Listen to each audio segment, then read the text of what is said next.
अस्सलाम वालेकुम। 10th class आज हम लोग नेक्स्ट यूनिट पढ़ते हैं खतूत गालिब। पहले उसका इंट्रो पढ़ते हैं। मिर्ज़ा असदुल्ला ख़ान गालिब। गालिब इनका तखल्लुस है। ये साइन जो है ये तखल्लुस को ज़ाहिर करता है। इनकी पैदाइश जो है वो 1797 में हुई थी और जो वफ़ात थी वो 1869 में थी। मिर्ज़ा गालिब आगरा में पैदा हुए। असल नाम मिर्ज़ा असदुल्ला ख़ान बेग था पहले, असद बाद में गालिब तखल्लुस इख्तियार पाया। 5 साल की उम्र में मिर्ज़ा के जो वालिद थे वो फौत हो गए, अब्दुल्ला बेग। इनके चचा नसरुल्ला बेग ने इनकी परवरिश की। 13 वर्ष के थे कि अमराव बेगम से इनकी शादी होगी। गालिब ने इब्तदाई तालीम आगरा से हासिल की। ससुराल दिल्ली में थे। 15 साल की उम्र में वो भी दिल्ली मुंतकिल हो गए। गालिब को अंग्रेज़ी सरकार से 62 रुपये 4 आने माहवार पेंशन मिलती थी। ये रकम इनके अखराजात के लिए नाकाफ़ी थी। बाज़ उम्रा इनकी माली मदद किया करते थे, लेकिन फिर भी जो है वो हमेशा तंगदस्ती का शिकार रहे। बहादुर शाह ज़फ़र जो कि शायर थे के दरबार से तल्लुक़ पैदा हुआ। बादशाह भी थे और इन्होंने जो है वो ये जो ज़ौक़ और गालिब से शायरी भी हासिल की थी। बहादुर शाह ज़फ़र के दरबार से तल्लुक़ पैदा हुआ।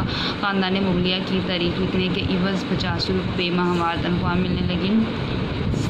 1854 में ज़ौक़ के इंतकाल पर बहादुर शाह ज़फ़र के उस्ताद मुकर्रर हुए। मिर्ज़ा गालिब ने 15 फरवरी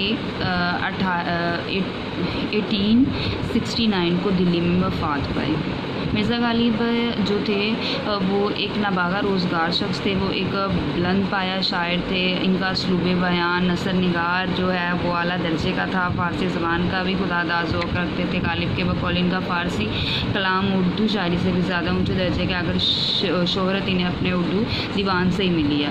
मिर्ज़ा गालिब ने मकतूब नवीसी में भी अपनी जो है वो अलग राह निकाली है। इनकी जिद्दत पसंदी ने उर्दू नसर को नया अंदाज़ जो है वो दिया है। इनके ख़तों का मजमूआ इन्होंने मर्ज़ सिलाई को मुकालमा बना दिया और इनके ख़तों का मजमूआ जो है वो इवद हिंदी के नाम से जो है वो शाया हो चुका है। और वो ये जो है ये आप लोगों ने सन याद कर लेना है कि वो किस सन में जो है वो हुआ था।